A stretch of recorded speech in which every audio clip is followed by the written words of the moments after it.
So the PS5 Pro is out in 3 days now. It is going to be a big launch here for PlayStation to bring this generation's Pro console. The most powerful console will be higher in terms of power towards the Xbox Series X, which up until now has been quote unquote the most powerful console on the market. And the question people are always having now is, what will the PS5 Pro actually be able to do? What are the actual specs here of the PlayStation 5 Pro, and just how much bigger and how much more powerful will it be than the Xbox Series X? Will it really be worth that price tag of $700? There's been lots of speculation. You've seen a lot of, I think, some outrageous takes on how good the PS5 Pro is going to be. You've seen just the insane takes of it being like a 4090, which obviously is never going to be the case. A console will never ever be as powerful as a high-end PC GPU. It's never been like that. It will never be like that. The cost of it, even at $700, just already takes it way out of that range. Then there was the other arguments that it was like a 4070, which I also as well think is kind of absurd, but I think it's not as crazy as the 4090. And that's just, again, looking at the prices, looking at where the GPUs are, and even with a Pro console, I don't think it reaches those levels of power that those GPUs do provide. And we're still waiting on the official specs, but we actually here potentially have a leak of what they are, and it is actually looking even less powerful than people had expected for the PS5 Pro. And we have some teardown of it now. We have a look at from Digital Foundry, a clip they talk about ray tracing and everything. We'll talk about that. We'll go through that in this video. So I just want to talk about the PS5 Pro because it's always exciting when a new console does release. I'm not picking up the PS5 Pro. Generally, I do pick up the Pro consoles, but I just don't see the use for it this generation. And I also don't like the price tag whatsoever. Where I live in Canada, it's $1,000 basically after tax if you want the PS5 Pro. If you want the disc drive and everything as well, it's even more expensive than that. But we have this here, and leaks of the PS5 Pro apparently have all been shown here online. It says here that the full list of specs for the PlayStation 5 Pro have leaked online, revealing that the console will have an 8-core Zen 2 CPU. And the full specs came from the ex-user, formerly, well, I guess they just write formerly Twitter there, but the ex-user Bruno Fast, they say, who has seemingly got his hands on the console before its official release. Now, obviously, this is not in English. This is what they are saying here in the specs. Nothing that we don't really know about. However, one of the most interesting things that I guess right now is still up for debate, because there is still that debate as to whether this is an RDNA 3 GPU and all of that type of stuff, which would make the teraflops a little bit better than what it's saying here. But it is saying that the GPU is 16.7 teraflops, which is far less than what people were saying, where they're saying it was around 32 teraflops. And from what I can understand is that if it's RDNA 3, that means it would do double that, which would make it all the way up to 32 teraflops. And we have D-Batch here, who has been absolutely one of the biggest warriors here for the PlayStation 5 Pro. And he's picking it up. He's been very, very vocal about it. So good for him. I hope he gives us his impressions of what he thinks about it. But he says here, so it is in Spanish, these specs. That he writes this: specs from Spanish PS5 Pro, 16.7 T-flops, not 33 T-flops, no dual issued compute AMD does with RDNA 3. You can't compare the architectural T-flops against a lower, older architecture. The new ones are always greater in performance. Haters better hope this is not full RDNA 4, LOL. And here is the thing. Here's my issue with this. In nowhere here does it say RDNA 3. It could very well be that. It could be RDNA 3, and that could be the case, and then you get the better compute out of it, but it does not say that. If we go all the way back to the base PlayStation 5, you had people out there talking about how this was going to be RDNA 3 in the PlayStation 5, which obviously was just absurd. In fact, I believe it's RDNA 2, but it's not even full RDNA 2 with the base PS5. So it wasn't even close to what some of the leakers were saying. And people are here still assuming this is RDNA 3. Go down here into the comments. You have this person here saying, I warned y'all over and over. You're claiming 33, 34, blah, blah, blah. Right on the money. Like always, 16 teraflops, as I said months ago. It's just math, my guy. And then again, D-Batch saying that RDNA 3 GPUs use dual issue shader ALUs to improve per WGP throughput, which allows them to execute 2 instructions per cycle. And again, we don't know it's RDNA 3. It has not officially been confirmed here by Sony or by PlayStation, which maybe it will be. Maybe they do come out and say it at some point, but they didn't even really say anything about the base PlayStation 5, about the RDNA architecture, exactly what it was.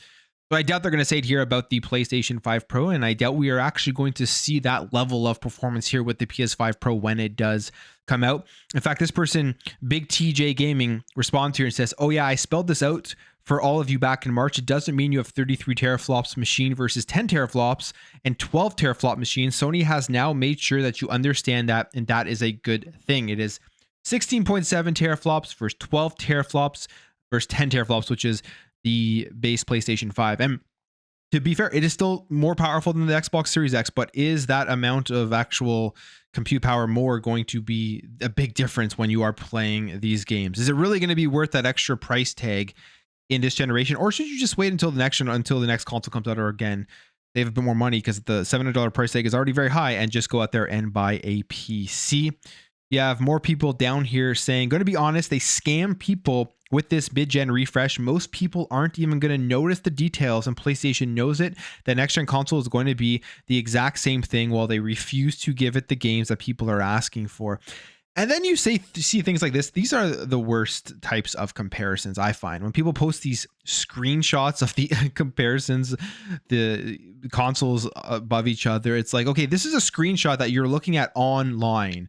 You're zooming in or whatever, or even if you're not zooming in, you're just looking at it static here online. But when you are playing both of these games side by side on a big screen TV and you're sitting back on your couch, how noticeable are they actually going to be? I would guess for most people, maybe a little bit. It's not going to be a huge game changer when you're looking at a Series X version or a PlayStation 5 Pro. Yes, the PS5 Pro version will be better. I will say that, but is it really going to be a game changer where you really want to go upgrade for that price tag? No, I'm doubtful on that one myself. And I mean, I own all the consoles. I own the PS5, I own the Series X.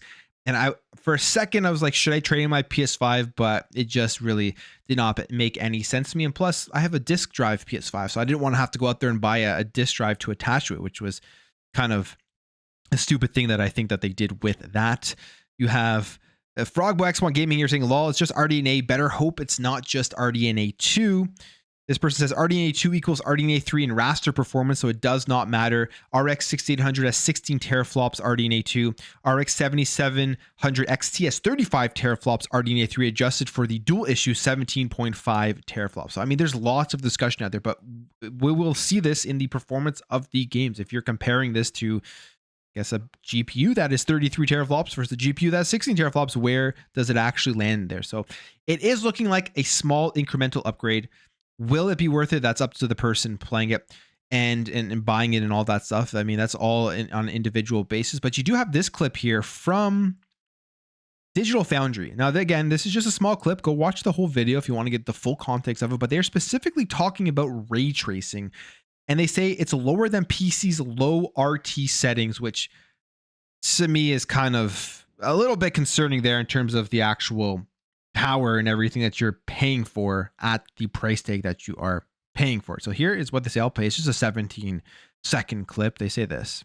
The ray tracing mode in particular, I mean, Alex has basically described it as lower than PC's low settings.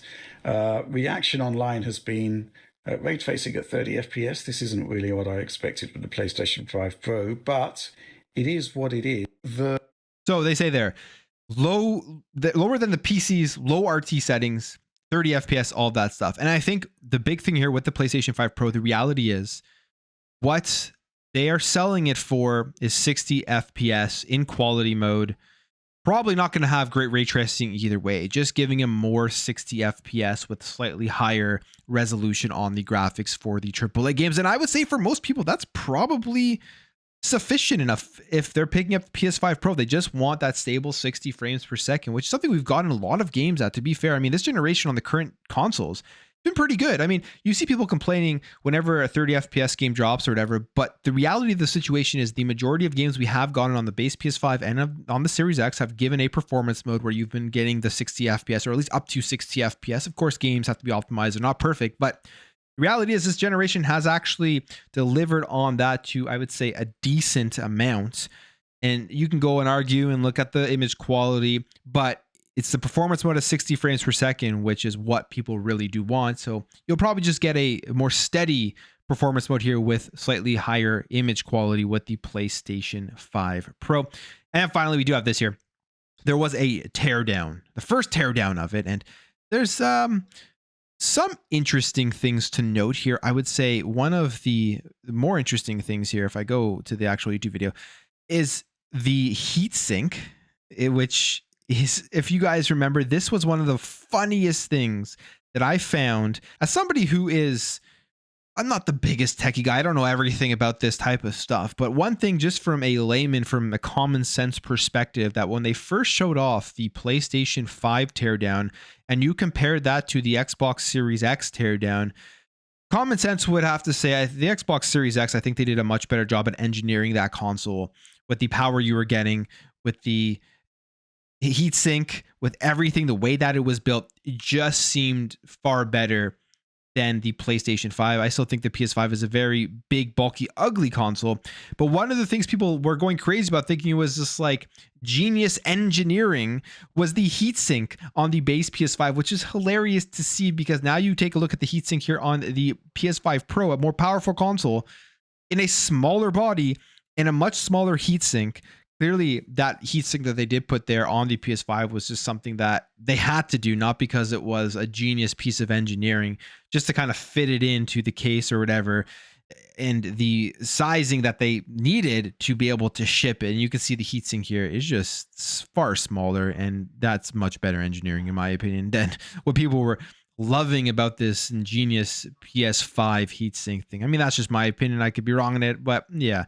But we go through here. I mean, it's nothing too crazy, too special. You can see here they do have the SoC right there, and yeah, I believe they have that liquid metal, still the same as the base PlayStation 5.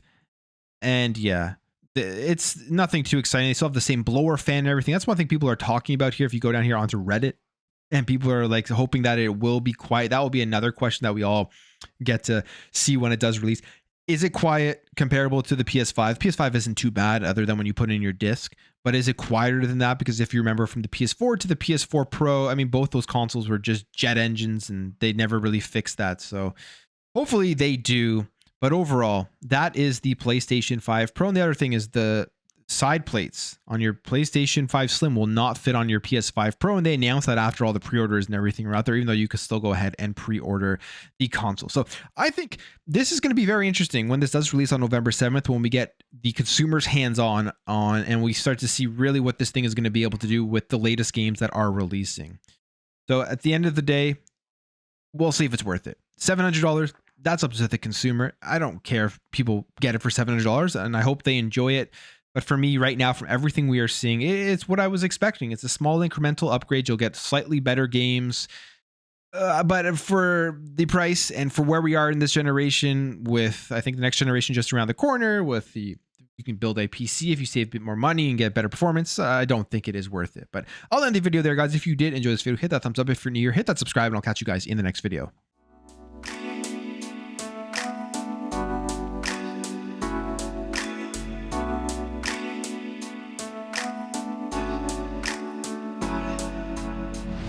Bye.